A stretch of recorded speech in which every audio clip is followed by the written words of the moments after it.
Most people imagine that marriages end with violence, with screaming and shattered glass, and doors slammed so hard the hinges break. They picture dramatic confrontations under harsh kitchen lights, accusations hurled like grenades, tears streaming down faces twisted with rage and betrayal. But that is not how mine ended. My name is Claire Whitmore. I am 36 years old, and I spent an entire decade of my life making myself smaller and quieter and less significant, all so that my husband could occupy more space in the world and feel like the giant he believed himself to be.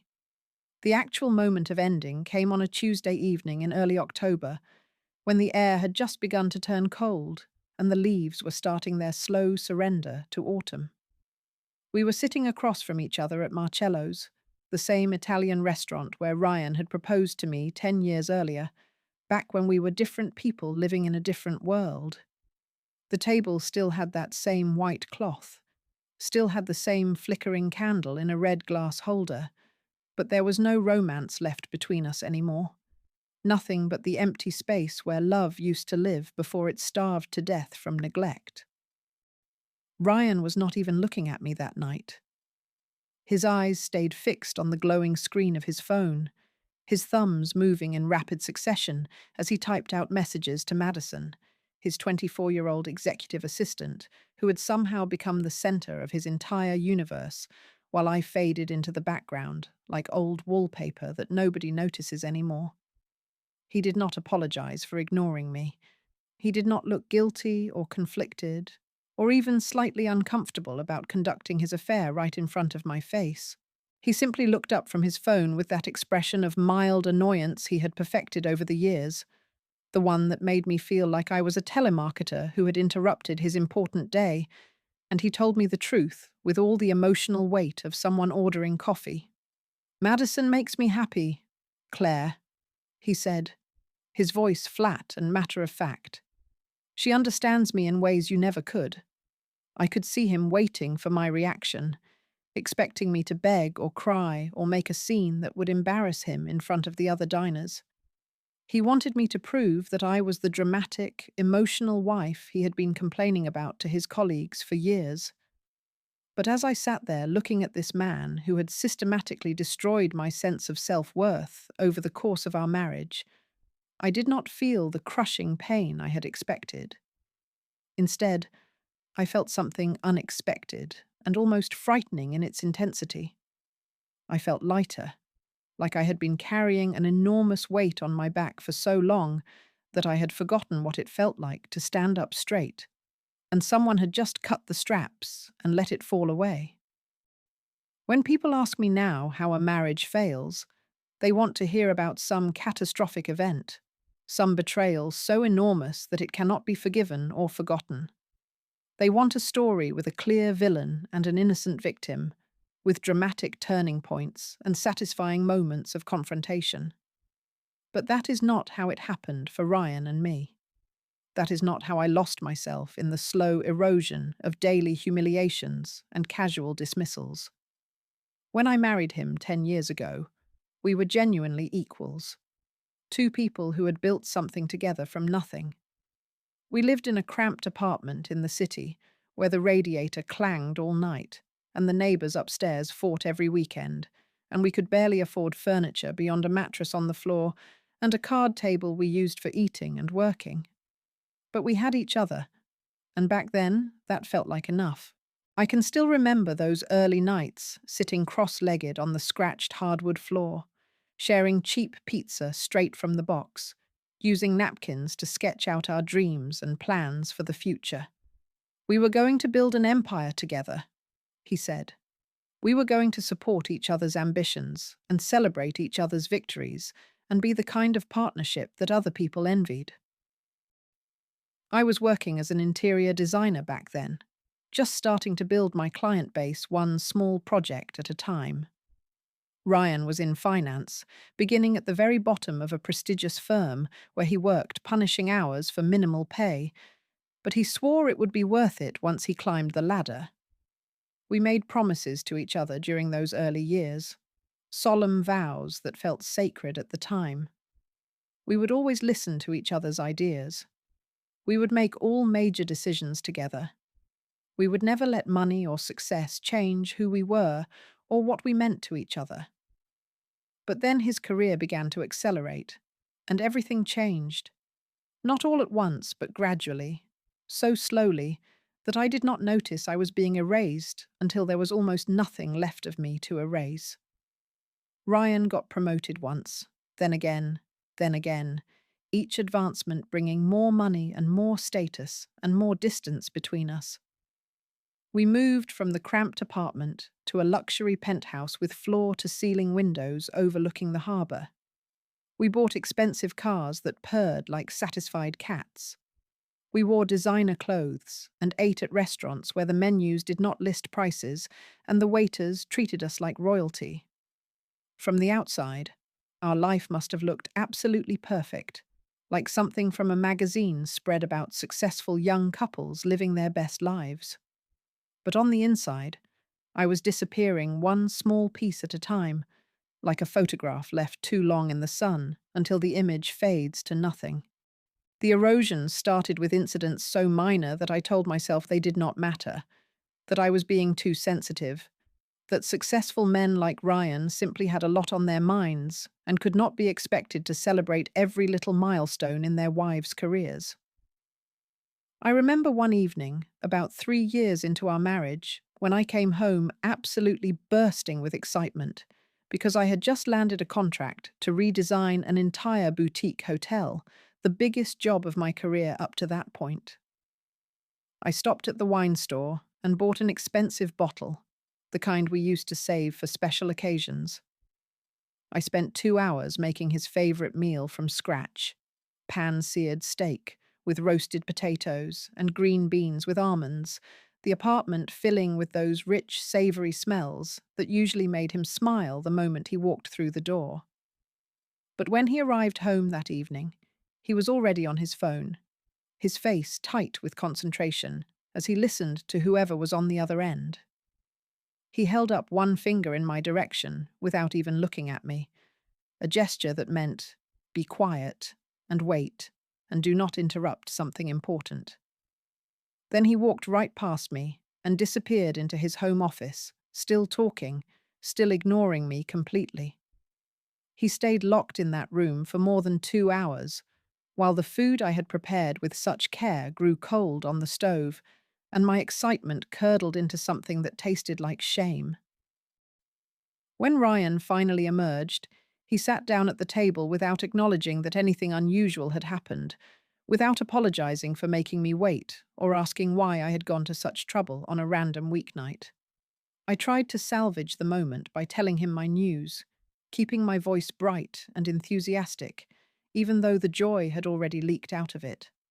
I got the hotel contract, I announced, willing him to be proud of me, to celebrate with me, to prove that he still cared about my accomplishments. Ryan did not even pause in cutting his steak. He chewed methodically and swallowed before responding in a tone that suggested he was humoring a child who insisted on showing him a mediocre drawing. "That is nice, Claire," he said, still not meeting my eyes. "But listen, I need you to pick up my dry cleaning tomorrow afternoon, and do not forget we have that dinner with the senior partners on Friday evening. Wear the black dress, the one that makes you look professional, not that flowery thing that makes you look like you are going to a garden party." My smile felt like it was cracking on my face. I tried again, tried to make him understand that this was not just nice, that this was a major breakthrough for my career. "Did you hear what I said?" I asked him. "The hotel contract. It is a really big opportunity for me as a designer." He put down his fork and knife with exaggerated care and looked at me with an expression I had never seen before, something between pity and irritation, like I was a student who kept failing to grasp an obvious concept. "Claire, please," he said with a heavy sigh. "I have had an incredibly long day closing a deal worth multiple millions of dollars. I do not have the energy right now to get excited about your little decorating hobbies. Can we just eat our dinner in peace without you needing constant validation?" That word, hobbies, hit me like a slap across the face. But I did not say anything. I just nodded and went back to eating the food that now tasted like cardboard in my mouth. That was the first visible crack in the foundation of our marriage. But I plastered over it and pretended everything was fine because I did not know what else to do. Over the following years, those small cracks spread and deepened until they became canyons I could not cross. I transformed into nothing more than an accessory to Ryan's carefully curated life, the attractive wife who stood beside him at corporate events holding a champagne flute, who smiled at the right moments and laughed at his jokes and never, ever contradicted him or drew attention to herself. If I tried to join conversations at parties, to add my own thoughts or experiences, he would cut me off mid-sentence with a heavy hand on my shoulder, his grip just slightly too tight, steering the discussion back to topics that centered him and his achievements. He stopped asking about my day, or my thoughts, or my feelings about anything. Every decision became his to make. He decided we would vacation in Aspen, even though I hate cold weather and would have preferred somewhere warm. He decided we would repaint our living room in shades of grey, even though I told him it made the space feel lifeless and depressing. He decided when we ate and when we went to bed, and which friends we saw and how we spent our weekends. I remember my 33rd birthday with perfect clarity, every detail etched into my memory like a scar. I had mentioned weeks in advance that I wanted something simple and intimate that year, just the two of us going to a quiet restaurant where we could actually talk to each other without distractions. But Ryan had other plans that he did not bother discussing with me. He threw a massive party at our penthouse for his work contacts and business associates, more than 50 people crowding into our home, most of whom I had never met before. Ryan spent the entire evening holding court near the bar, pouring expensive scotch for his boss and laughing too loudly at jokes that were not funny, performing the role of successful executive with practiced ease. I ended up standing alone in the kitchen, surrounded by dirty dishes and empty bottles, carefully cutting slices from my own birthday cake that nobody had even acknowledged. Ryan appeared in the doorway at one point looking for more ice, and when he saw me standing there by myself, he actually seemed annoyed. "What are you doing hiding in here?" he asked in that sharp tone he used when I embarrassed him. "You are supposed to be out there playing hostess and making my colleagues feel welcome." "It is my birthday, Ryan," I said quietly, hating how small my voice sounded. He rolled his eyes like I had said something ridiculous and childish. "Do not be so dramatic, Claire," he said while grabbing the ice bucket. "This party is excellent for my professional image and career advancement. Stop making everything about you for once." Then he walked back out to his guests and left me standing there alone, and I felt something inside me finally break. That night, I went to the guest bedroom and locked the door behind me, sleeping alone in sheets that smelled faintly of lavender and abandonment. Ryan did not even notice I was gone. He did not come looking for me or knock on the door to apologize or ask if I was okay.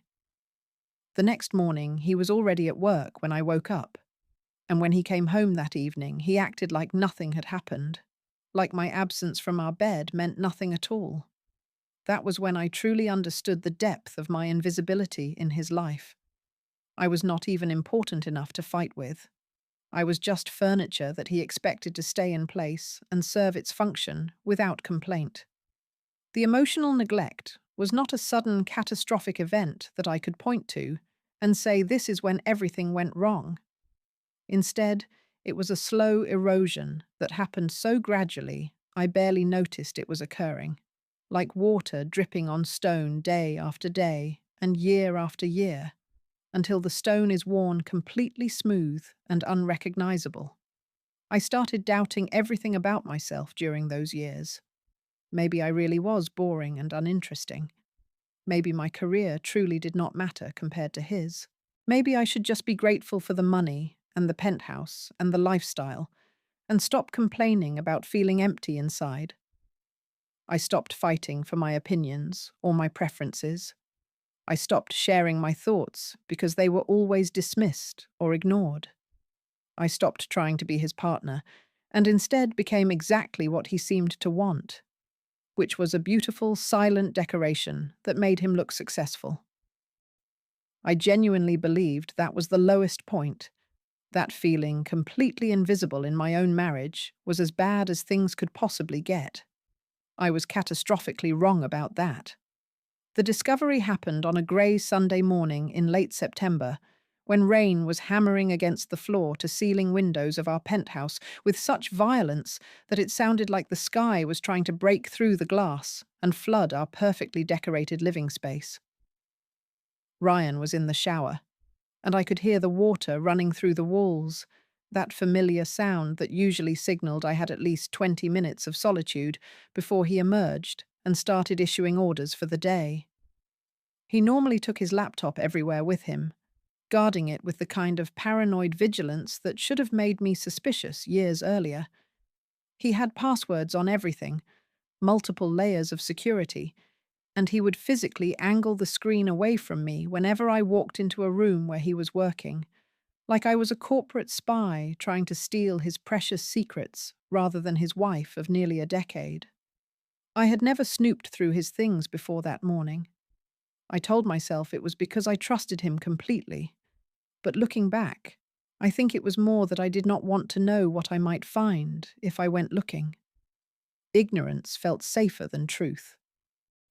But that particular Sunday morning, Ryan had made a critical mistake in his usually meticulous security protocols. He had left his laptop open on the kitchen island, the screen still glowing with active applications, completely unguarded and accessible. I was making coffee, going through the mechanical morning routine that required no thought, just muscle memory moving me from cabinet to coffee maker to refrigerator. I walked past the island to retrieve a spoon from the drawer, and the bright screen caught my attention in the dim kitchen where I had not yet opened the blinds. I glanced at it, expecting to see spreadsheets or stock reports, or the kind of boring financial data that Ryan spent most of his time analyzing. Instead, I saw a messaging application open and active, and as I stood there, frozen with a spoon halfway to the coffee cup, a new message bubble appeared on the screen with a small, cheerful ping that sounded obscenely loud in the quiet kitchen. The message had a heart emoji next to it, pink and pulsing, and the words that followed made my entire world tilt sideways on its axis. "I miss you already," the message said. "Last night was absolutely amazing. He doesn't deserve someone like you." My hand went numb, and the spoon clattered onto the granite counter with a metallic sound that seemed impossibly loud, but the shower was still running in the bathroom, and Ryan could not hear me standing there having my heart torn out of my chest by words on a screen. I should not have looked further. Every instinct of self-preservation screamed at me to walk away, to pretend I had not seen anything, to go back to the comfortable numbness of not knowing for certain what I already suspected in the deepest parts of my mind. But my feet would not move. I was rooted to that spot like I had grown there, like I had become part of the kitchen floor. I leaned in closer to the screen, my hands shaking so badly I had to grip the edge of the counter to steady myself. The sender's name was listed as Madison, and I knew exactly who Madison was. She was Ryan's new executive assistant, 24 years old, with that kind of effortless blonde beauty that made other women feel inadequate without her even trying. I had met her at the office Christmas party 6 months earlier, and she had smiled at me with a tightness around her eyes that I had interpreted as nervousness, but now recognized as pity. She had known even then what I was only discovering now. She had looked at me like I was pathetic, like I was the clueless wife who had no idea her husband was already planning his exit strategy. I scrolled upward through the conversation, my heart hammering against my ribs so hard it actually hurt, each beat feeling like it might crack a bone.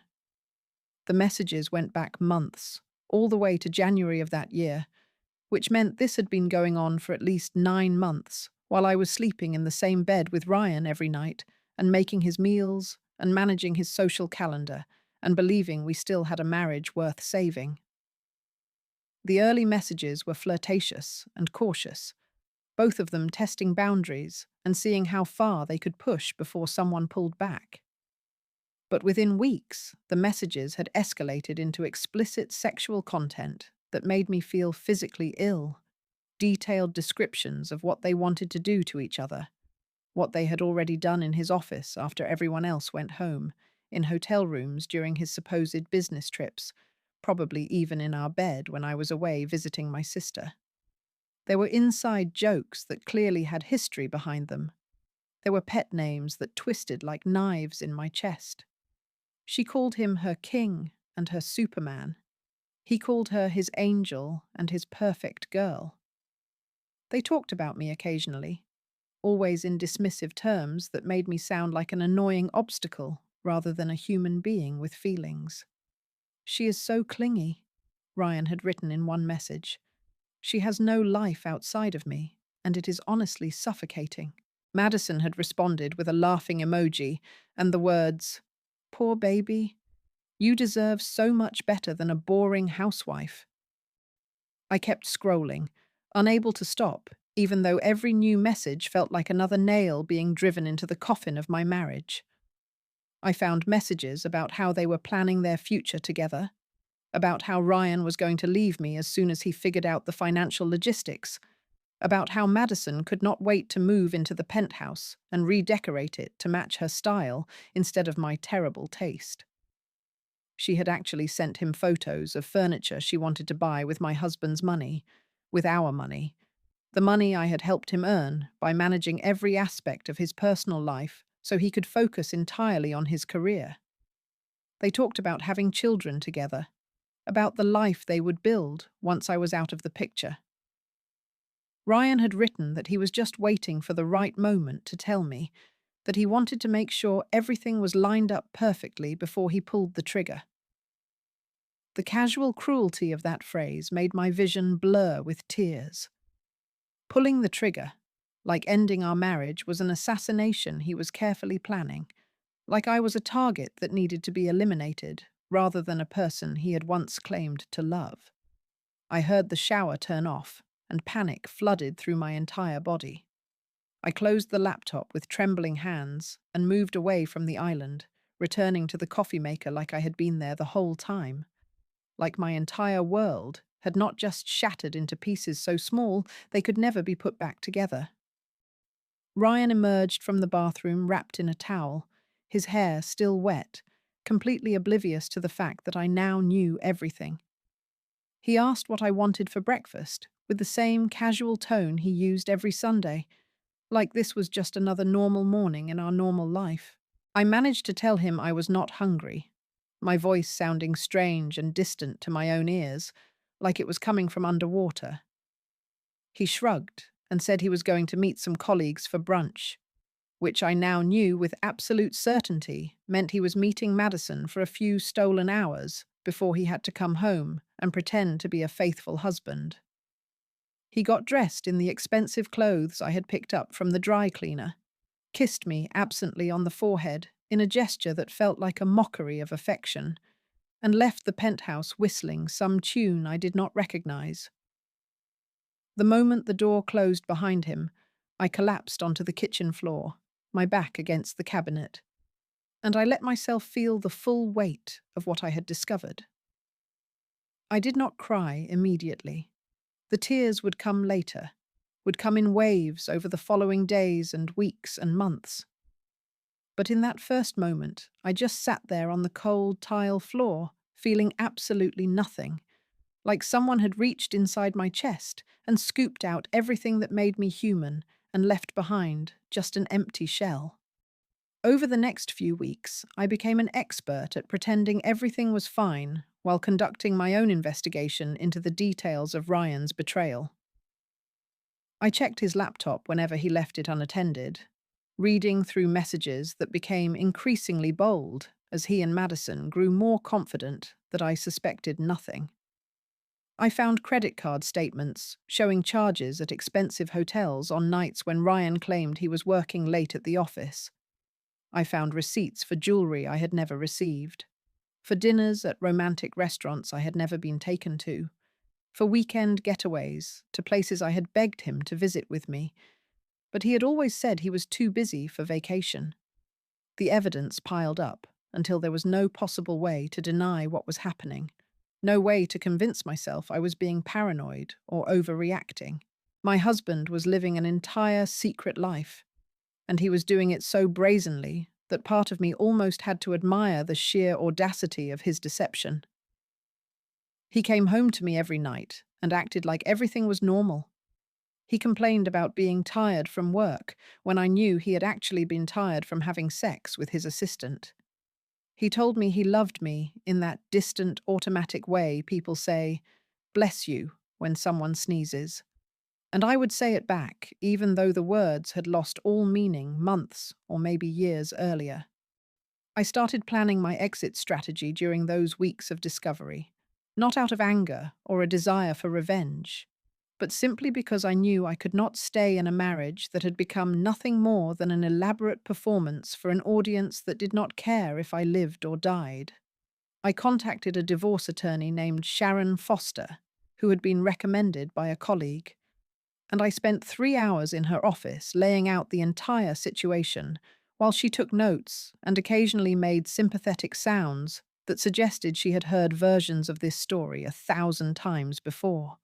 Sharon was in her 50s, with steel grey hair and eyes that had seen every possible variation of human betrayal, and she told me in very clear terms exactly what to expect from the divorce process. Ryan would fight for the penthouse and the vacation home, and probably try to claim that my career had never contributed meaningfully to our wealth accumulation. He would try to paint me as someone who had lived off his success, who had been nothing but dead weight throughout our marriage. Sharon said she had handled dozens of cases like mine, and that men like Ryan always followed the same playbook, always tried to rewrite history to make themselves look like the victims of ungrateful wives who did not appreciate their sacrifices.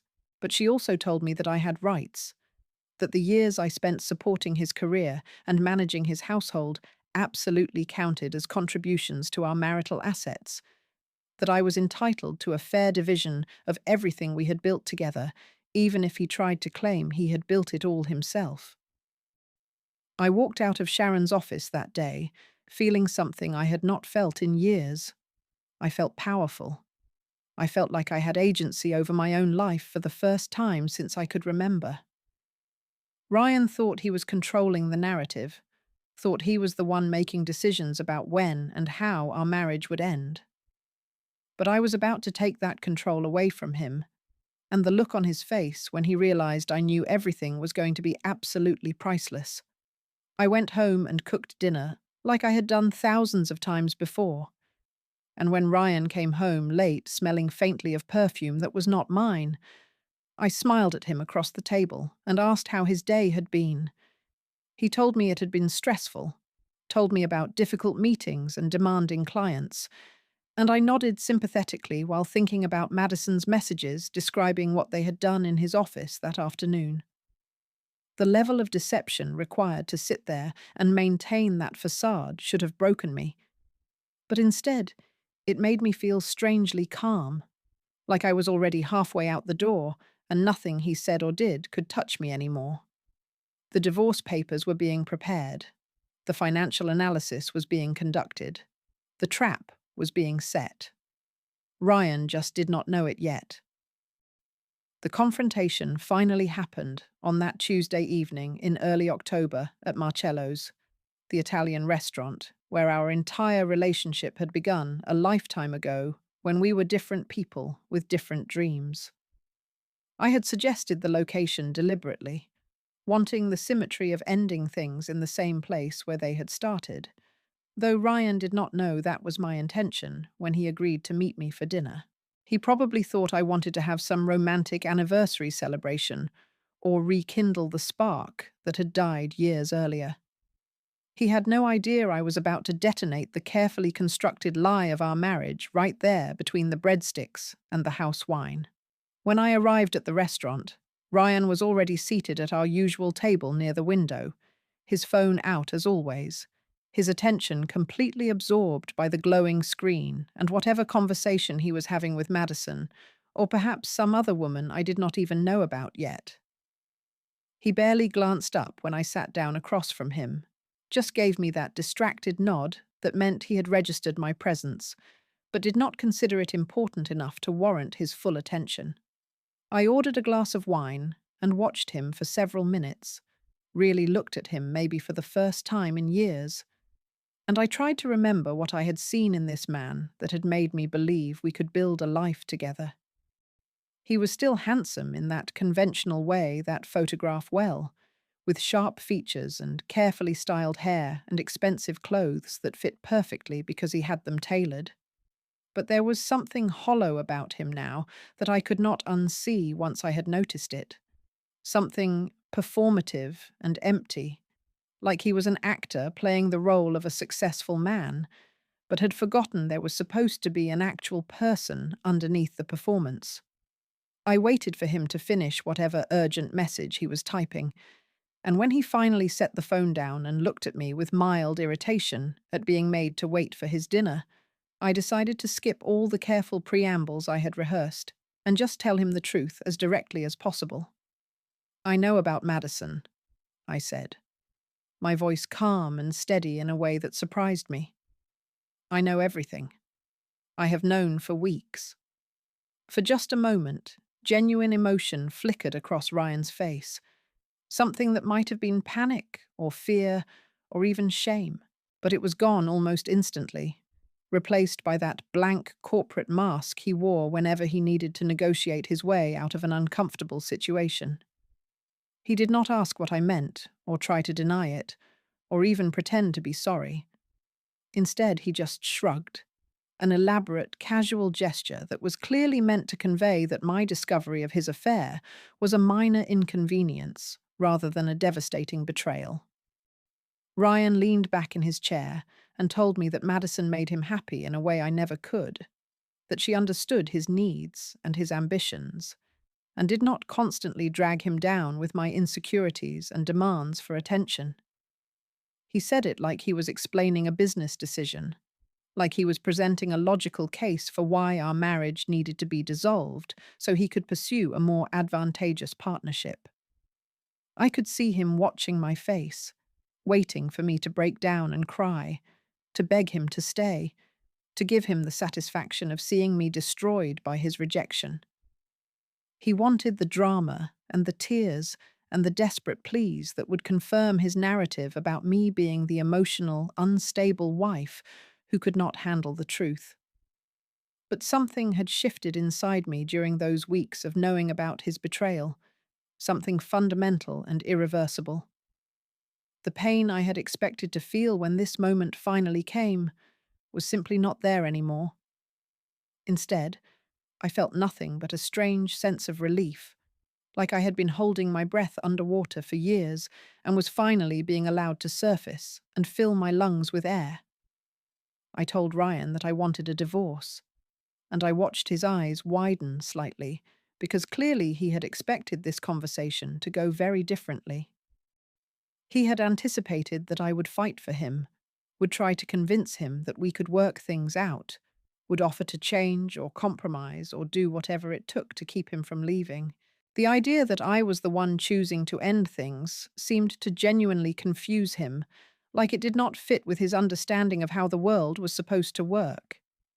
He asked if I was serious, if I had really thought this through, and I almost laughed at the condescension in his voice, the implication that I was making an impulsive emotional decision rather than the most carefully considered choice of my entire life. I told him I had already contacted a divorce attorney and that the papers would be filed by the end of the week. I told him he could have Madison and the penthouse and the expensive cars and the whole shallow, superficial life he had built for himself.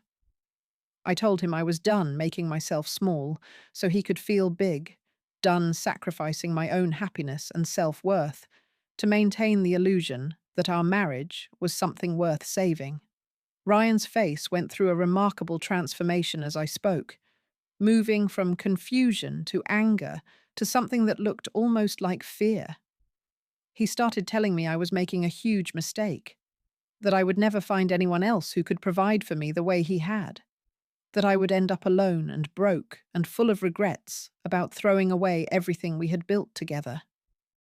His words were meant to terrify me into submission, to remind me of my dependence on him and his money and his status.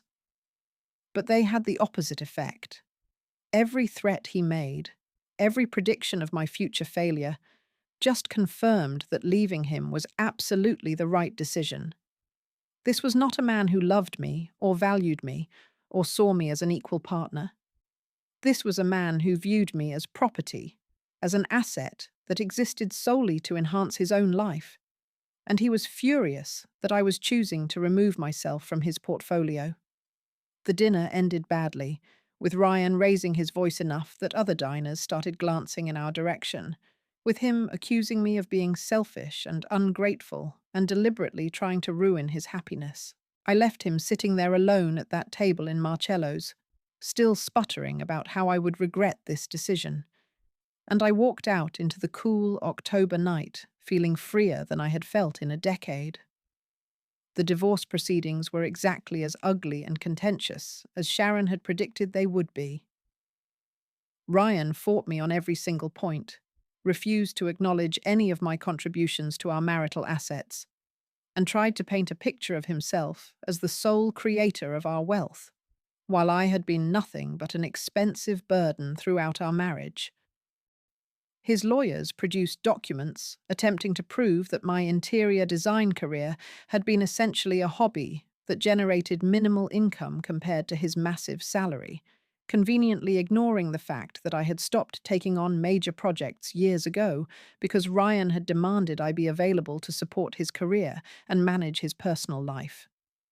They tried to claim that the penthouse should be his alone because he had made the down payment, ignoring that I had contributed equally to the mortgage payments for years and had been the one to transform it from an empty shell into a home worth significantly more than its purchase price.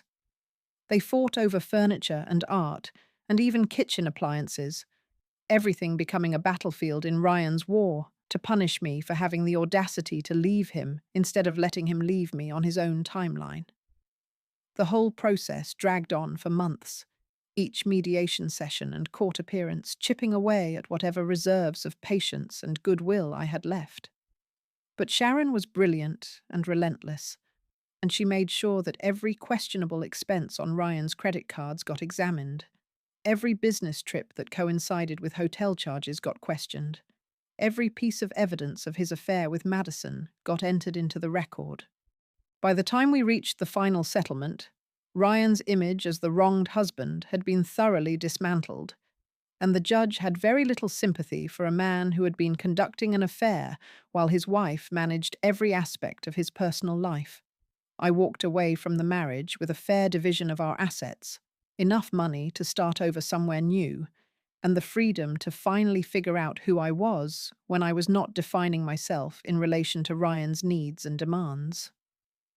I took almost nothing from the penthouse, except my personal belongings and a few pieces of furniture that had belonged to my grandmother.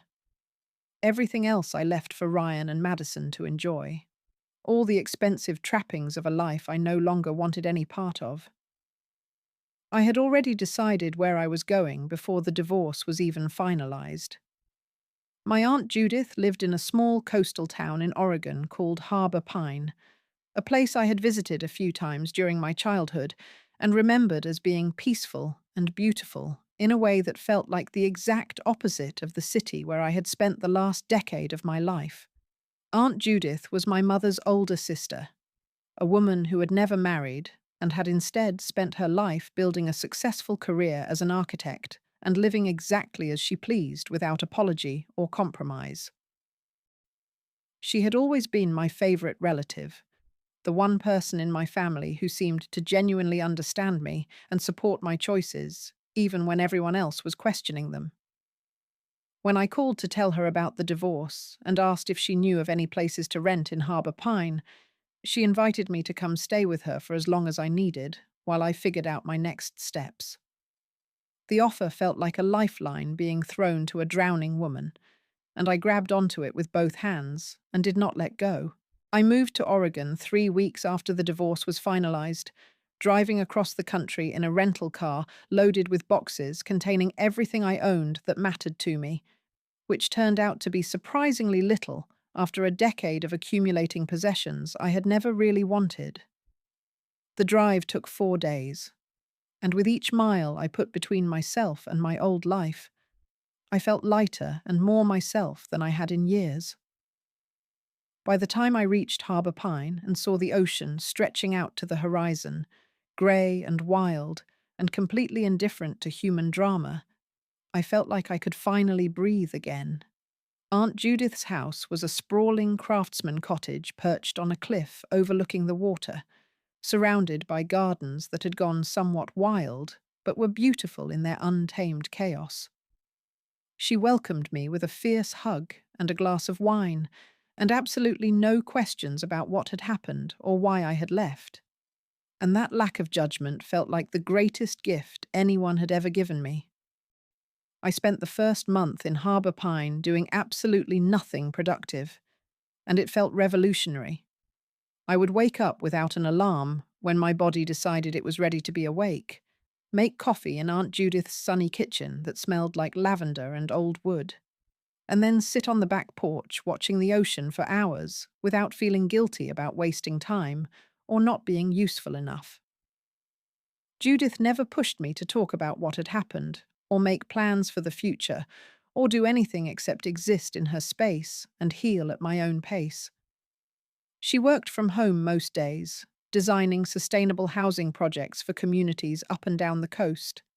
And sometimes I would sit in her studio and watch her work, marveling at how someone could be so completely comfortable with solitude and independence. She had built an entire life on her own terms, without compromise, without shrinking herself to fit into someone else's vision of what a woman should be. And being around her started to rewire something fundamental in my brain about what was possible for my own future. After that first month of recovery and stillness, I started feeling restless in a productive way, like I was finally ready to think about what came next, instead of just processing what had come before. Judith suggested I might want to talk to her friend Daniel Brooks, who ran a small interior design firm in town that specialized in renovating historic properties and vacation homes for wealthy clients from the city. She said Daniel was always looking for talented designers, and that my portfolio from before my marriage might be exactly what he needed for some upcoming projects. I was nervous about the idea of working again after so many years away from the field, terrified that I had lost whatever skills and confidence I once had. But Judith insisted that talent did not just evaporate because you stopped using it for a while. She arranged a meeting between us at a cafe in town, and I showed up with my old portfolio, feeling like an imposter trying to pass herself off as a professional designer, when really I was just a divorced woman who had not completed a significant project in over 6 years. Daniel turned out to be in his early 40s with kind eyes and an easy manner that immediately put me at ease. And he spent more than an hour looking through my old work and asking thoughtful questions about my design philosophy and what drew me to certain aesthetic choices. He did not ask about the gap in my resume or why I had stopped working or anything about my personal life. He just focused on the work itself, treating me like a serious professional rather than someone who needed to justify her existence. At the end of our meeting, Daniel offered me a contract position, working on the renovation of an old Victorian house that was being converted into a bed and breakfast. The pay was modest, but fair, and the project was exactly the kind of challenge I had dreamed about tackling back when I still believed my career mattered. I accepted immediately, feeling a rush of excitement and purpose that I had not experienced in years, maybe since before I met Ryan, and started systematically dismantling my own ambitions to make room for his. The Victorian project consumed me in the best possible way over the following months.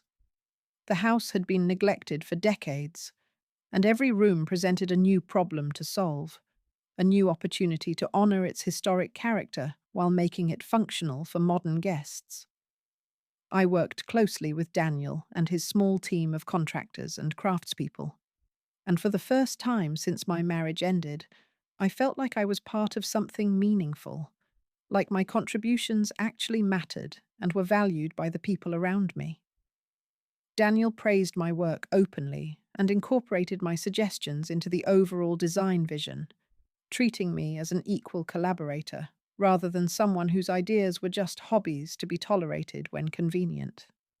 6 months into living in Harbour Pine, something happened that changed everything about my financial situation and my understanding of my aunt's life.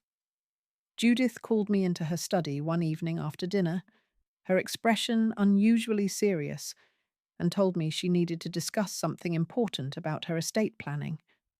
I assumed she was just being responsible and wanted to make sure I knew where her legal documents were kept in case of emergency. But what she told me instead knocked the breath completely out of my lungs. Judith explained that she had been diagnosed with a rare form of cancer 18 months earlier, that she had been managing it with treatment, but the prognosis was not optimistic, and that she wanted me to know about her will before it became relevant. She told me this in her characteristically direct way, without drama or self-pity, just presenting the facts as clearly as if she was discussing a design problem that needed solving. I started to cry and tell her I did not want to hear about wills or death or any of it, but she held up her hand and insisted I listen to what she needed to say. She told me that she had built a substantial estate over her career, including the house in Harbour Pine and several investment properties along the coast, and that I was her sole heir. The news hit me like a physical blow. I had never thought about Judith in terms of money or assets or inheritance. She lived simply and drove an old car and wore practical clothes, and I had assumed she was comfortable, but not wealthy in any significant way. But as she showed me the documentation her attorney had prepared, I realized just how wrong that assumption had been. Judith owned 5 properties in addition to her primary residence, all of them carefully selected historic buildings in desirable coastal locations that she had renovated over the years and now rented out as vacation homes. The combined value of her real estate portfolio was staggering, easily over $3 million, and that did not include her retirement accounts and investment portfolios. She explained that she had spent her entire adult life building this wealth, specifically so she could live exactly as she pleased, without depending on anyone or compromising her values, and that she wanted me to have it all when she was gone, because I was the only family member who had ever understood what she was trying to do with her life. I tried to tell her I did not want her money, that I just wanted her to be healthy and alive, but she told me firmly that this was not a negotiation, and that I needed to understand my future financial security was already ensured. The conversation about the inheritance forced me to think about things I had been avoiding since the divorce, specifically what my own financial situation actually looked like now that I was no longer married to Ryan and his income. The settlement had given me enough to live modestly for several years if I was careful, but I had been so focused on emotional recovery that I had not really planned for long-term financial stability.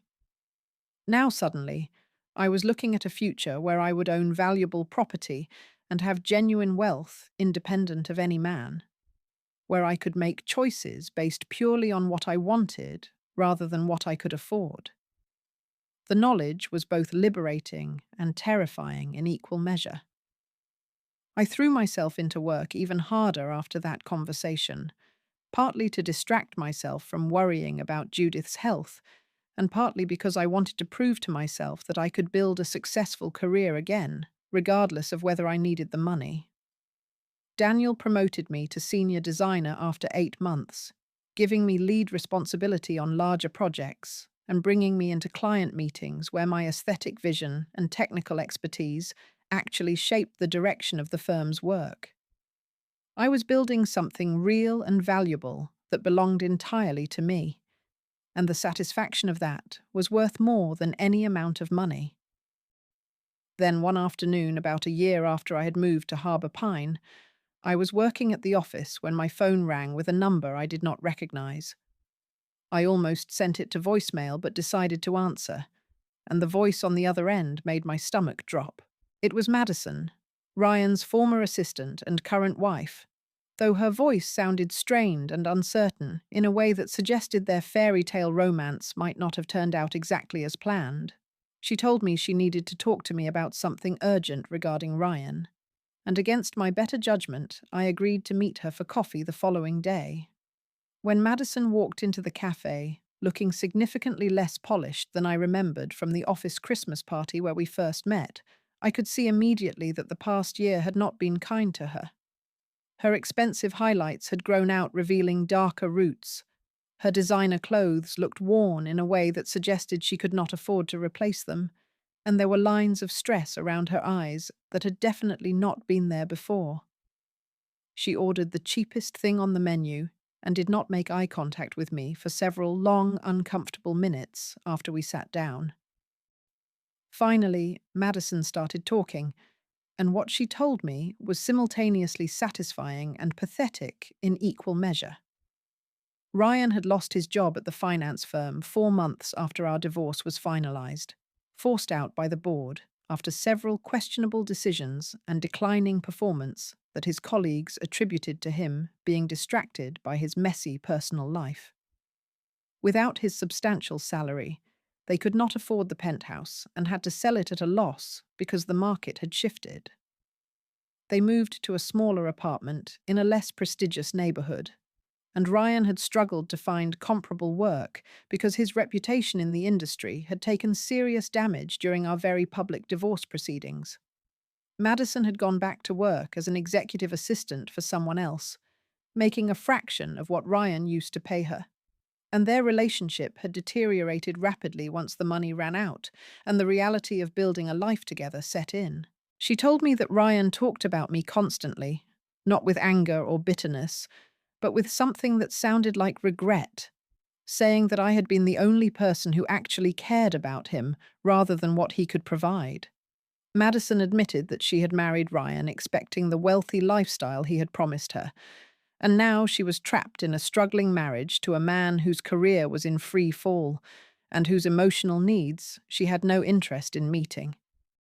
She asked me if Ryan had ever tried to contact me since the divorce, and I told her honestly that I had blocked his number and had no idea what he had been doing for the past year, because I had deliberately cut off all sources of information about his life. Madison looked relieved at that answer, though she would not explain why. Then she said something that made my blood run cold. She told me that Ryan was getting married again, that he had somehow convinced Madison to agree to a big, elaborate wedding, even though they were already legally married, and that he wanted to make a show of his new life and prove to everyone that he had moved on successfully from our failed marriage.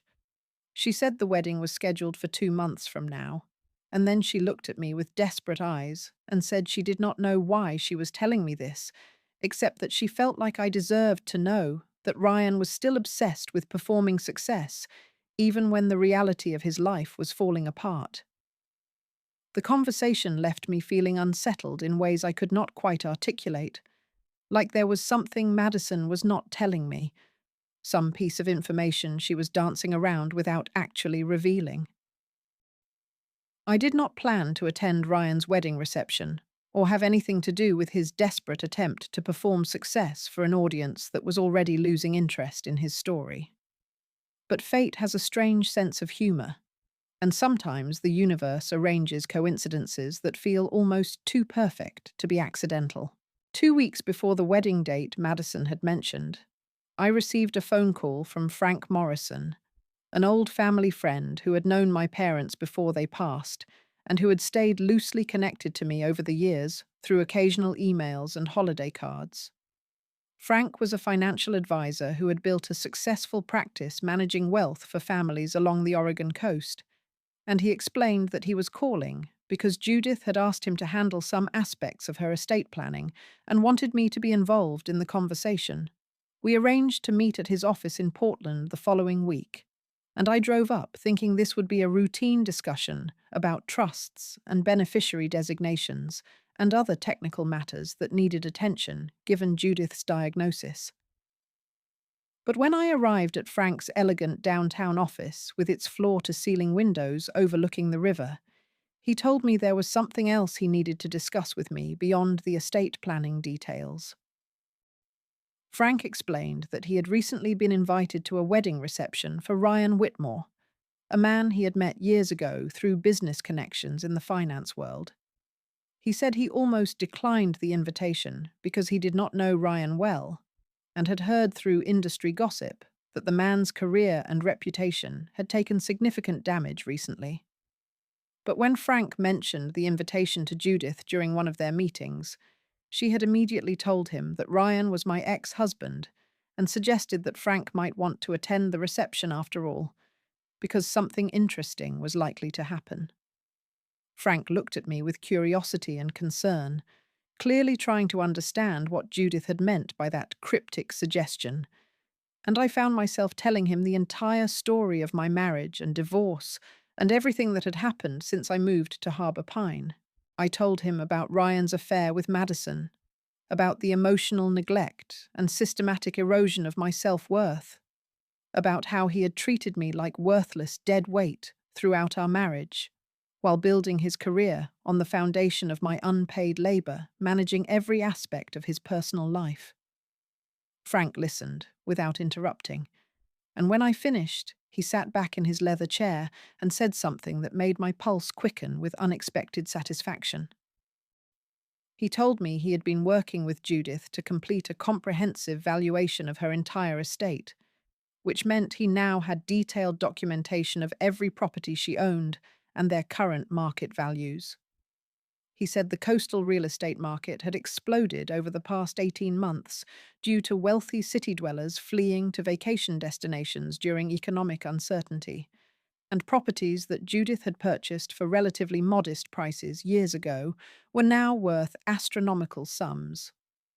The Victorian house I had been working on for Daniel's firm, for example, was in the same neighborhood as two of Judith's rental properties, and similar homes in that area were now selling for prices that seemed almost obscene. Frank pulled out a folder and showed me updated appraisals and market analyses, and I stared at the numbers, trying to comprehend what they meant for my future inheritance. The total value of Judith's estate had nearly doubled since she first told me about it 6 months earlier.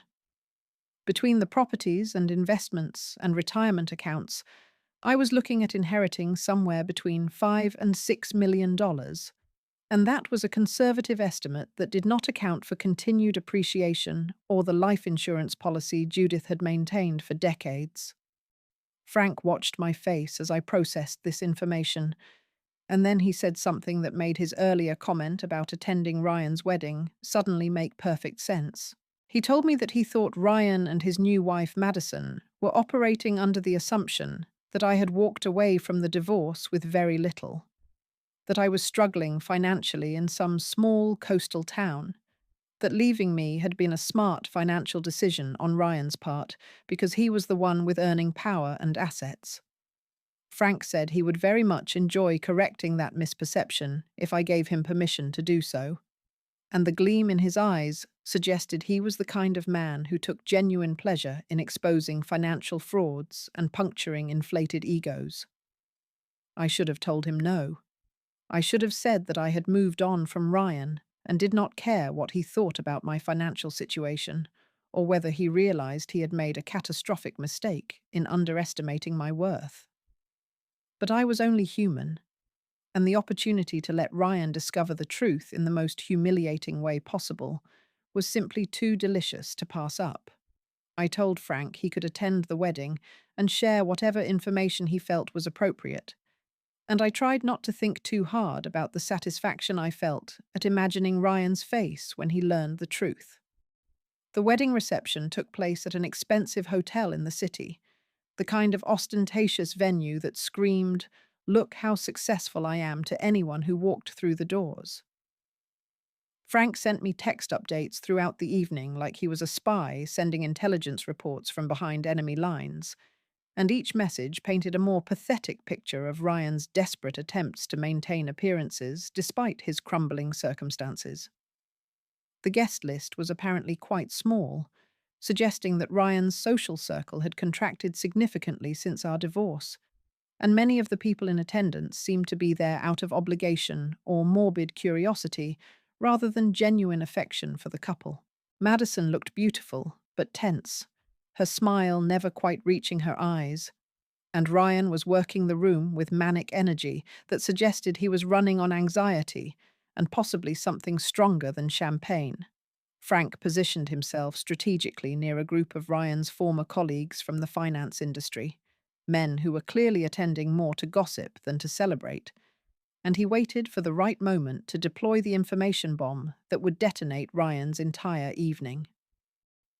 The opportunity came during the toasts, that traditional moment when friends and family stand up and say lovely things about the happy couple while everyone drinks expensive alcohol and pretends to be moved by the sentiment.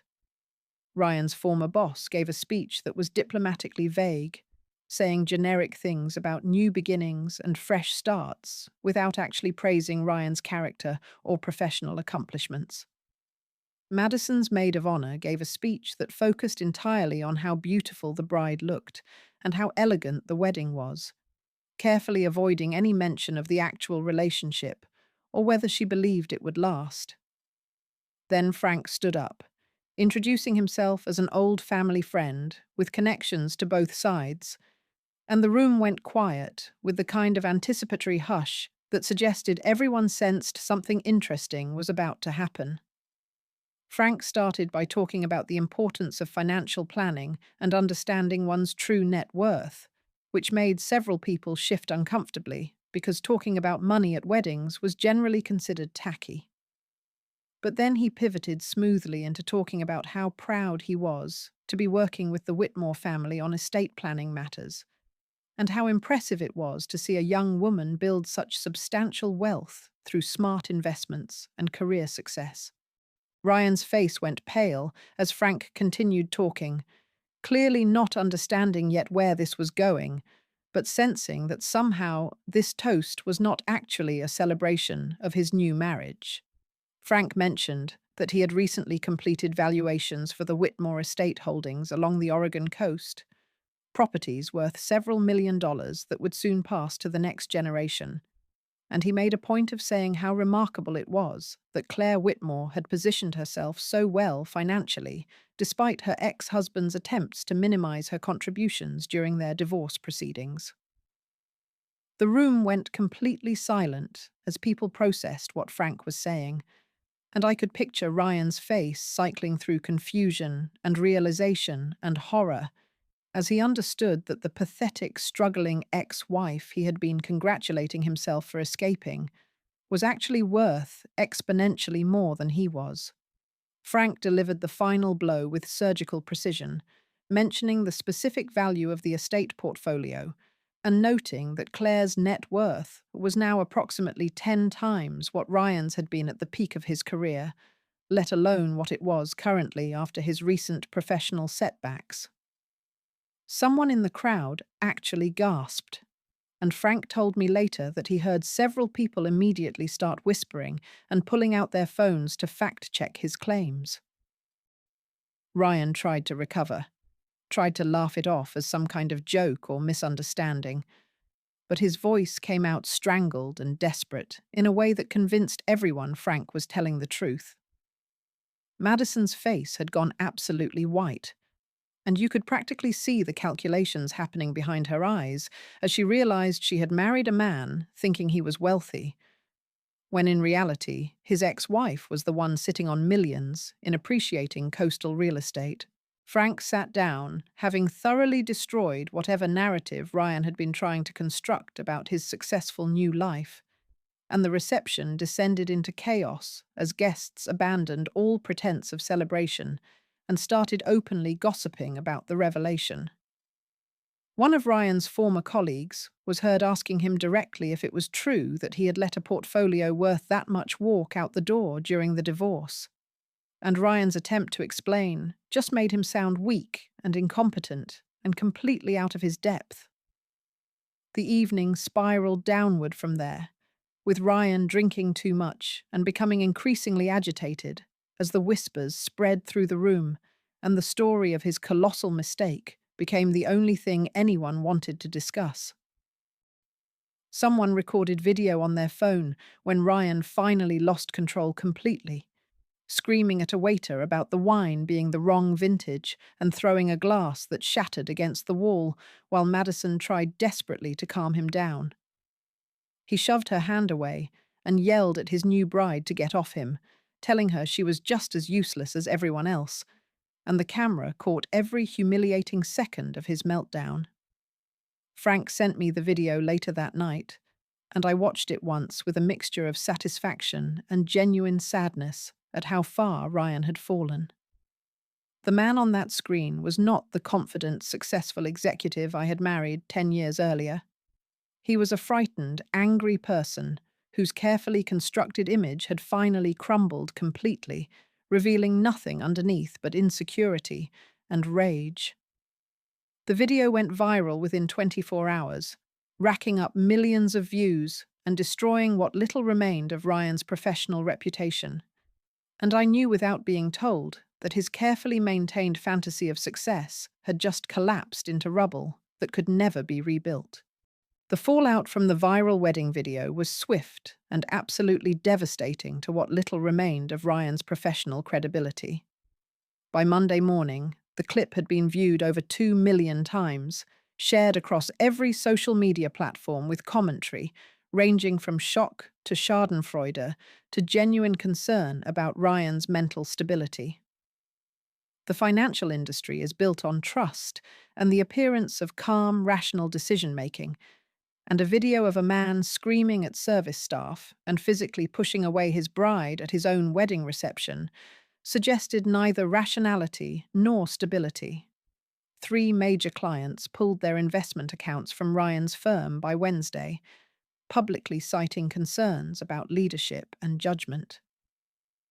By Friday, the board of directors had asked him to step down for personal reasons, which everyone understood was corporate code for, "You are fired, but we are trying to be diplomatic about it." The internet can be a cruel and merciless judge, and once the story gained momentum, there was no stopping the cascade of consequences that followed. My phone started ringing that Saturday morning with a number I did not recognize, and when I let it go to voicemail, I heard Ryan's voice for the first time in over a year, ragged and slurred in a way that suggested he had been drinking heavily. He left 6 messages over the course of that day, each one more desperate and incoherent than the last, and I listened to them once before deleting them and blocking the new number he was calling from. But Ryan was nothing if not persistent in his desperation, and he kept finding new numbers to call from, kept leaving messages that swung wildly between anger and self-pity and pathetic attempts at manipulation. In one message, he blamed me for destroying his life by leaving him when he needed me most. In another, he claimed the whole video was taken out of context and that people were being unfair in their judgment. In yet another, he admitted that he had made terrible mistakes and begged me to give him another chance to prove he could be the man I deserved. Each message revealed more clearly that Ryan had learned absolutely nothing from the collapse of his marriage or his career, that he was still fundamentally incapable of taking responsibility for his own choices and their consequences. Finally, I picked up one of his calls, not because I wanted to help him or rekindle any connection, but simply because I wanted him to stop calling. And the only way to make that happen was to tell him directly and unambiguously that I had no interest in being part of his life in any capacity whatsoever. Ryan's voice, when he realized I had actually answered, sounded hoarse and broken, like he had been crying or screaming or both. He told me that everything had fallen apart, that the firm had forced him out, that Madison had left him and filed for annulment, that people he thought were friends had abandoned him the moment his career imploded. He said he had been wrong about everything, that I was the only person who had ever really loved him for who he was rather than what he could provide, and that he finally understood what he had thrown away when he chose Madison over our marriage. The words were almost certainly genuine in that moment, born from real despair and genuine regret. But they were also completely useless because they came far too late to matter. I let Ryan talk himself out, let him cycle through all the stages of his breakdown until he finally ran out of words and just breathed heavily into the phone, waiting for me to say something that would fix his broken life. Then I told him, as gently as I could manage, that he did not actually need me, that what he needed was to learn how to be alone with himself and figure out who he was when he was not performing success for an audience or using another person to shore up his fragile ego. I told him that I had spent a year rebuilding myself from the rubble of our marriage, and that I had discovered I was perfectly capable of being happy and fulfilled without him or anyone else defining my worth. Ryan's response was predictable, the desperation immediately curdling into anger as he realized I was not going to rescue him from the consequences of his own actions. He started yelling that I owed him something after all the years he had supported me, that he had made me who I was, that I was being selfish and cruel by refusing to help him when he had hit rock bottom. I listened to his rage for about 30 seconds before saying goodbye and hanging up.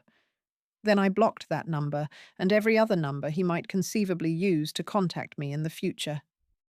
I sat in my living room after that call, listening to the silence of my peaceful cottage, watching afternoon sunlight stream through windows that overlooked the ocean, and I felt a profound sense of closure settling over me like a warm blanket.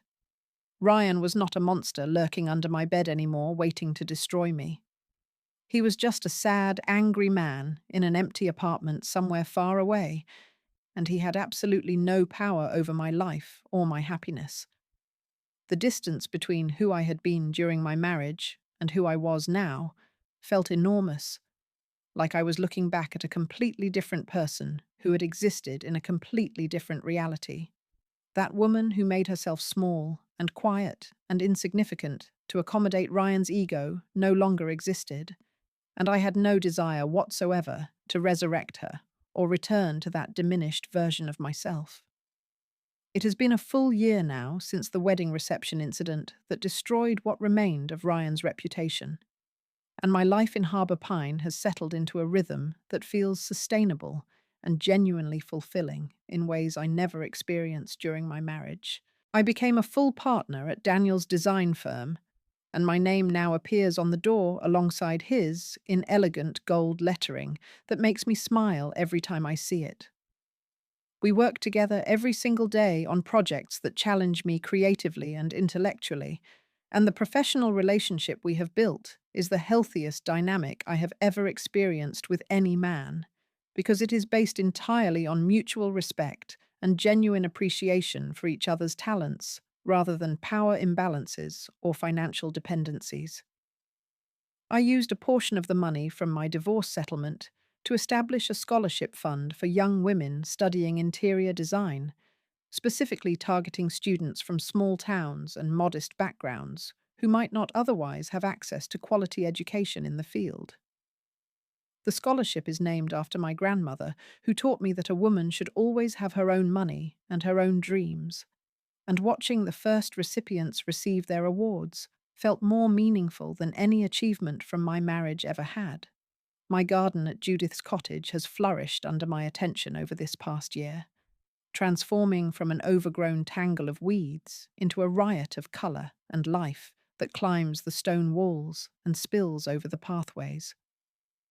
The roses that were buried and forgotten have come back stronger and more vibrant than ever, their thorns sharp and their blooms the kind of deep red that looks almost black in certain light.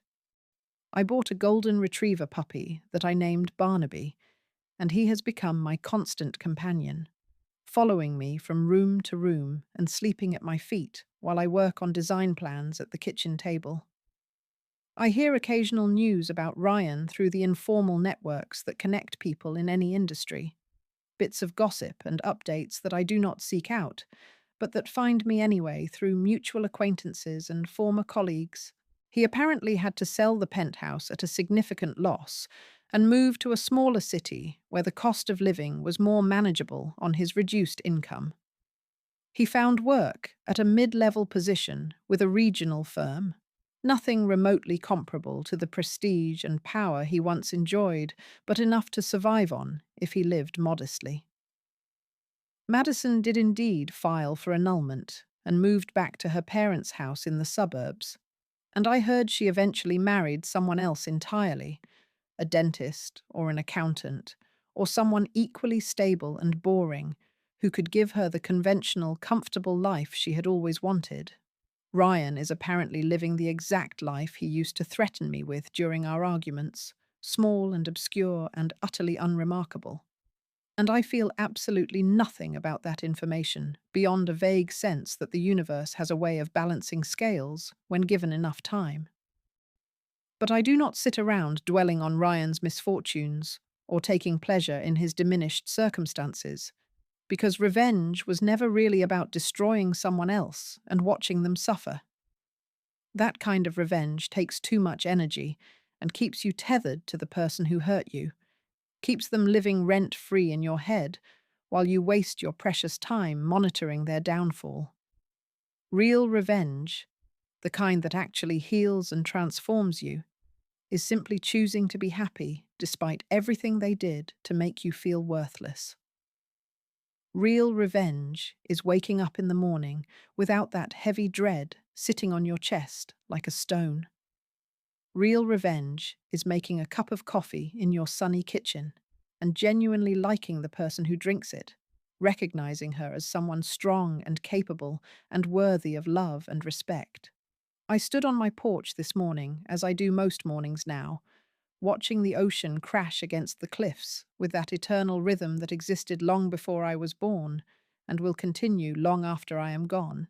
The wind whipped my hair across my face, and the salt air filled my lungs, and I thought about how I am 37 years old, and divorced, and living alone in a cottage on the edge of the world, and how I have never in my entire life felt more complete or whole or authentically myself. I did not destroy Ryan's life through some elaborate scheme of revenge. I simply stopped saving it. I stopped being the glue that held his fragile ego together. I stopped managing his emotions and his schedule and his image, and the moment I stepped away from that exhausting, unpaid labor, he fell apart entirely under the weight of his own inadequacies. The quietest and most powerful revenge is choosing yourself over someone who never chose you, and I took a long sip of my morning coffee and smiled at the endless grey ocean and felt grateful for every single choice that led me to this moment of perfect peace.